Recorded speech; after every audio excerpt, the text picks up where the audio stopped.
এটা কি বানাচ্ছি দেখে বলো তো বন্ধুরা।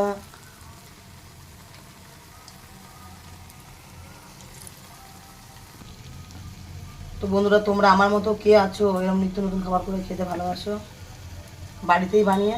আমি রেস্টুরেন্টেও যাই সবাই, কিন্তু বাড়িতে বানানো খাবারের মজাই আলাদা, তাই না? তো বলো, গেস করে বলো ঝটপট এটা কি বানাচ্ছি আমি। দেখো কেমন ফুলছে, দেখো। আমি এখন বলবো না কি বানিয়েছি, তোমরা দেখে কমেন্টে বলো কি বানাবো এটা।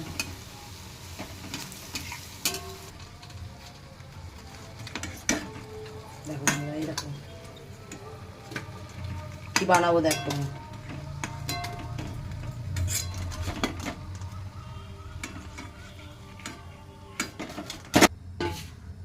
তো বন্ধুরা দেখো, এগুলো আমার ভাজা হয়ে গেছে। আর এই দেখো কত তেল, দেখো। সব খাবার খাওয়া মানে প্রচুর তেল। যাক যাক, এখানে তেলটা ঝরে গেলে তবে আমি জিনিসটা রেডি করবো। আর এইদিকে দেখো, এই যে জল বসিয়েছি চিনি কিছুটা দিয়ে